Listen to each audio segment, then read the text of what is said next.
Shalom, salam sejahtera bagi Bapak Ibu, Saudara-saudara, anak-anak yang dikasihi oleh Tuhan Yesus Kristus.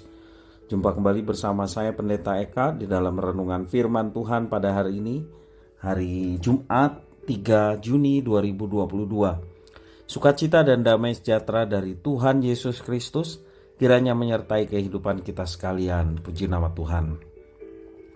Sampai pada pembacaan firman Tuhan pada hari ini, Mazmur yang ke-130. Kiranya firman Tuhan yang kita baca sungguh memberkati kita sekalian. Baik, sebelum kita akan merenungkan bagian firman Tuhan hari ini, kita akan berdoa. Tuhan Bapa di surga, di dalam Yesus Kristus, kami sungguh mengucapkan syukur dan terima kasih untuk setiap kebaikan Tuhan yang boleh kami alami dari hari ke hari.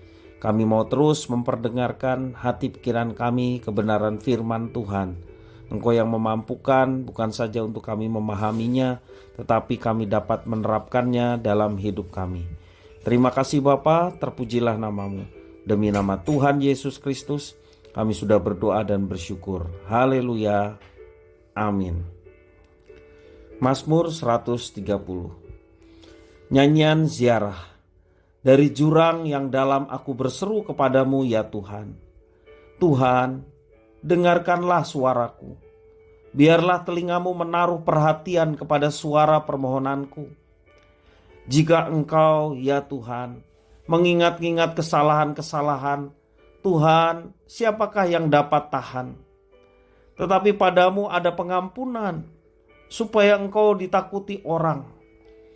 Aku menanti-nantikan Tuhan. Jiwaku menanti-nanti dan aku mengharapkan firman-Nya. Jiwaku mengharapkan Tuhan lebih daripada pengawal mengharapkan pagi. Lebih daripada pengawal mengharapkan pagi. Berharaplah kepada Tuhan, hai Israel, sebab pada Tuhan ada kasih setia dan Ia banyak kali mengadakan pembebasan. Dialah yang akan membebaskan Israel dari segala kesalahannya. Bapak Ibu, saudara-saudara yang dikasihi oleh Tuhan Yesus Kristus. Kehidupan dengan segala kompleksitas yang ada terkadang membuat kita sering mengabaikan sapaan Tuhan dalam hidup kita. Dalam keadaan demikian kita bukannya datang mencari Tuhan, kita justru jatuh dalam kesibukan yang menggiring kita menuju ke jurang keputusasaan. Belajar dari pemazmur, dalam jurang keputusasaan, ia berteriak kepada Tuhan. Ia merasa terisolasi dan jauh dari Tuhan. Namun dalam keadaan seperti itu, pemazmur justru dituntun dalam pengakuan akan dosa-dosanya. Dalam pengakuannya ia menyadari bahwa ia tidak akan dapat berseru dan berdiri di hadapan Tuhan jika Tuhan mengingat-ingat setiap kesalahan yang telah diperbuatnya. Meski demikian ia tetap berseru kepadanya, sebab ia menemukan bahwa pada Tuhan ada kemurahan, pada Tuhan ada kasih pengampunan, bahkan penebusan. Pada Tuhan ada pengampunan yang begitu sempurna. Itulah yang diyakini oleh pemazmur. Allah yang ditakuti bukan dalam nuansa negatif, tetapi ketakutan umat Allah terhadap Allah diberikan dalam nuansa kegentaran dan kekaguman, hormat. Ketika pemazmur berlutut di hadapan Tuhan, ia menemukan pengharapan dan kasih setia yang berlimpah dari Tuhan. Jalur komunikasi umat dengan Tuhan selalu terbuka. Dan di dalam doa, pemazmur menyadari bahwa Tuhan Allah tidak pernah membuang umatnya. Seperti pemazmur, keputusasaan dalam hidup sering menghampiri setiap kehidupan manusia, termasuk juga kita, orang yang dipilih oleh Tuhan. Sehingga kita seringkali juga merasa jauh dari Tuhan. Pada waktu seperti itu, seberapa beranikah kita menghampiri Tuhan di dalam doa kita? Apakah kita berdoa dengan kegentaran dan rasa kagum, hormat karena pengampunan yang Ia sediakan bagi kita sebagai umat yang dipilihnya? Adakah kesadaran akan kemurahan, pengampunan, dan penebusan yang telah Tuhan berikan kepada kita melalui Tuhan yang menjadi manusia, yakni Yesus Kristus.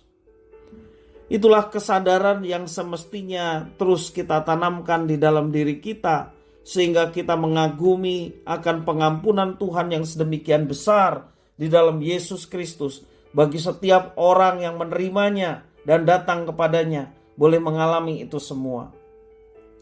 Allah tidak pernah menolak kita ketika kita datang kepadanya. Itu satu poin penting, seperti yang tertulis dalam kitab Mazmur.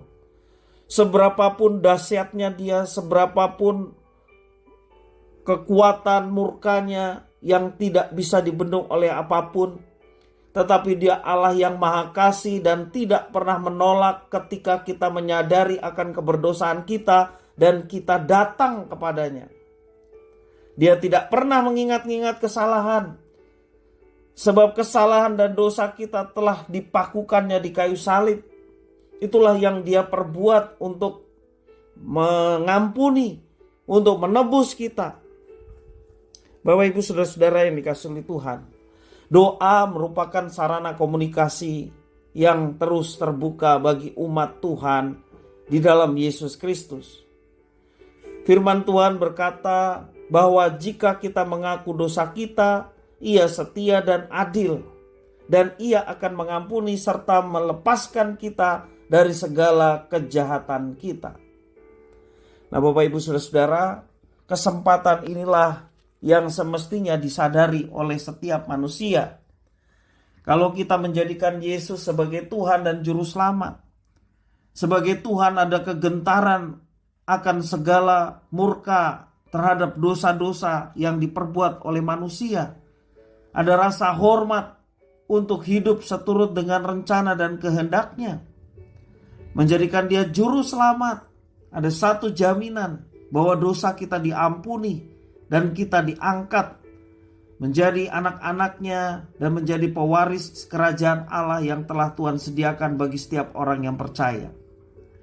Karena itu Bapak Ibu Saudara-saudara yang dikasihi oleh Tuhan, mari kita memberanikan diri datang kepada Tuhan.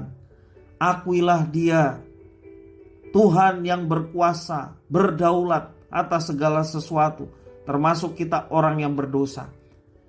Akuilah dosa kita di hadapannya, mohonlah pengampunan kepadanya, sehingga kita boleh mendapatkan semuanya itu, dan hidup kita penuh dengan damai sejahtera.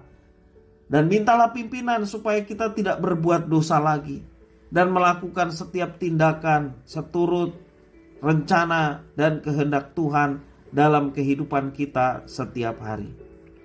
Kiranya firman Tuhan ini memberkati kita sekalian. Mari kita berdoa. Tuhan Bapa di surga, di dalam Yesus Kristus, terima kasih ya Tuhan atas firman Tuhan. Betapa besar pengampunan yang telah Tuhan sediakan di dalam Yesus Kristus. Dengan segala problematika yang ada di dalam kehidupan kami sebagai manusia, kami sungguh membutuhkan Tuhan. Karena itu Tuhan, bukan saja kami membutuhkan untuk pengampunan segala dosa-dosa pelanggaran terhadap hukum-hukum Tuhan yang telah kami perbuat, tetapi juga kami membutuhkan Tuhan untuk menuntun hidup kami, supaya hidup kami seturut dengan apa yang Tuhan kehendaki. Terima kasih ya Tuhan atas firman Tuhan yang hari ini boleh mengajarkan kami betapa besar pengampunan dari Tuhan, dan kami mau tidak sia-siakan kesempatan untuk datang pada Tuhan, memohon ampun segala dosa serta perbuatan yang tidak berkenan, dan berkomitmen untuk hidup sesuai dengan apa yang Tuhan ingin kami lakukan dan kerjakan. Terima kasih Bapa atas firman Tuhan. Demi nama Tuhan Yesus kami berdoa. Haleluya. Amin.